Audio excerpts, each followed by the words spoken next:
స్నేహమంటే ఏమిటి? స్నేహబంధం జీవితాన్ని ఎలా ప్రభావితం చేస్తుందో తెలియజేసే అనగనగాలోని నేటి మధురమైన స్నేహ కథనమే రాజులకు కాదు, నిరుపేదకు కట్టిన ఆలయం, కృష్ణుడే నమస్కరించిన వైనం.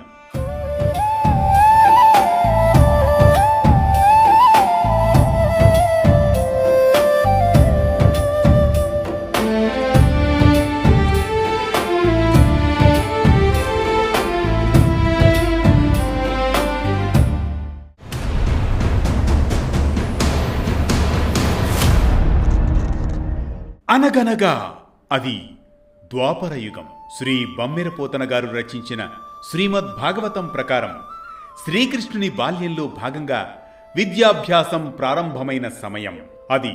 అవంతి దేశంలోని ఉజ్జయిని నగరం, ఇప్పటి మధ్యప్రదేశ్ రాష్ట్రం ఉజ్జయిని.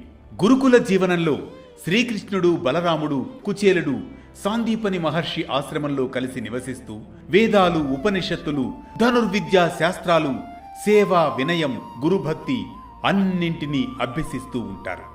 అక్కడే శ్రీకృష్ణ కుచేలుల మధ్య గాఢమైన స్నేహం ఏర్పడుతుంది. గురుకుల జీవితం వారిలో సమానత్వం, నమ్రత, ధర్మబద్ధత నాటింది. ఒకే గురువు, ఒకే గురుకులం. ఇక్కడ ఒకరు జగన్నాథుడు, మరొకరు కటిక నిరుపేద. కానీ స్నేహంలో మాత్రం ఇద్దరూ సమానమే, అత్యంత సన్నిహితం. అక్కడే శ్రీకృష్ణుడికి కుచేలుడికి మైత్రీ బంధం. శ్రీకృష్ణుడు, సుధాముడు మంచి మిత్రులుగా గురుకులంలో పేరు తెచ్చుకుంటారు.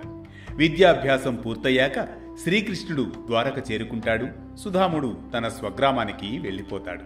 కాలక్రమంలో సుధాముడికి వివాహం జరుగుతుంది.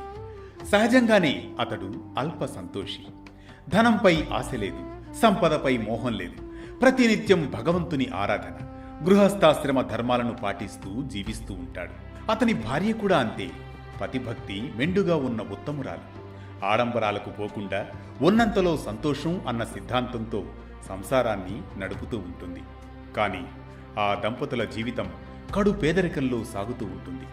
బహుసంతానం, రోజురోజుకు పెరుగుతున్న కష్టాలు, ఆకలి, అశాంతి, ఆందోళన. ప్రతిరోజు కుట్టడానికి కూడా వీలుకాని చిరుగుల వస్త్రాలు ధరించేవాడు కనుకనే అతనికి కుచేలుడు అని పేరు వచ్చింది. స్వామి, మీరు తరచూ చెప్పే ఆ బాల్యమిత్రుడు శ్రీకృష్ణుడు ఈ ద్వారకాధీశుడు కదా, గొప్ప ప్రభువే కదా. ఒకసారి వెళ్ళి మన కష్టాలు చెప్పుకుంటే తప్పక ఆదుకుంటాడుగా. అడగనిదే అమ్మైనా అన్నం పెట్టదంటారు. పిల్లలకు కడుపు నిండా అన్నం పెట్టే భాగ్యం ఆ జగన్నాథుడి కృపతో దక్కుతుందేమో. అలాగే సతీ, నీ మాటలోనూ నిజముంది. చాలా ఏళ్ల తర్వాత మిత్రుడి దగ్గరకు వెళుతున్నాను. ఖాళీ చేతులతో ఎలా వెళ్ళగలను? ఇంట్లో ఏదైనా ఉందా? ఇల్లంతా వెతికిన ఆ ఇల్లాలు డబ్బా అడుగున ఉన్న కొన్ని అటుకులను తీసి మూటగా కట్టి భర్త చేతిలో పెడుతుంది. అటుకుల మూటతో అమితమైన స్నేహాన్ని గుండెల్లో దాచుకుని కుచేలుడు ద్వారక వైపు పయనమవుతాడు. ద్వారక నగర వైభవం చూసి కుచేలుడు ఆశ్చర్యంతో నిలిచిపోతాడు. ఇలాంటి రాజప్రాసాదాల్లో నన్ను అనుమతిస్తారా? ఈ చిరిగిన వస్త్రాలతో నేను కృష్ణుని చూడగలనా? సందేహం, భయం, సంకోచం అయినా చివరకు ధైర్యం చేసి రాజభవనాన్ని చేరుకుంటాడు. అంతే, దూరం నుంచే కుచేలుణ్ణి చూసిన శ్రీకృష్ణుడు పరుగు పరుగున వస్తాడు. ఓయి సుధామా, ఎన్నాళ్లుకురా, రారా నా హితుడా, మిత్రుడా అంటూ భుజంపై చేయి వేసి లోపలికి తీసుకెళ్లి ఉత్తమాసనం చూపిస్తాడు. సకల సపర్యలు చేస్తాడు మిత్రుడికి.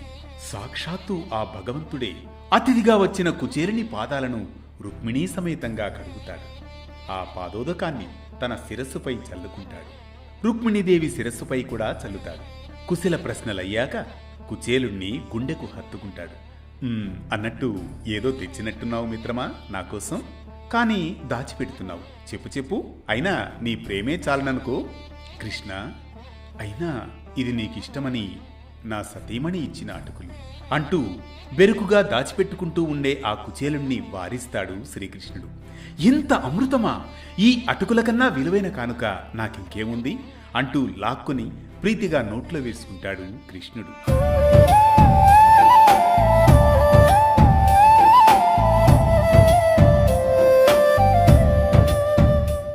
అలా కృష్ణుడు అటుకులను స్వీకరించిన వెంటనే కుచేలుడు కోరకనే చెప్పకనే తన జీవితం అప్పటికప్పుడే మారిపోతుంది. తన గుడిసె భవనమవుతుంది.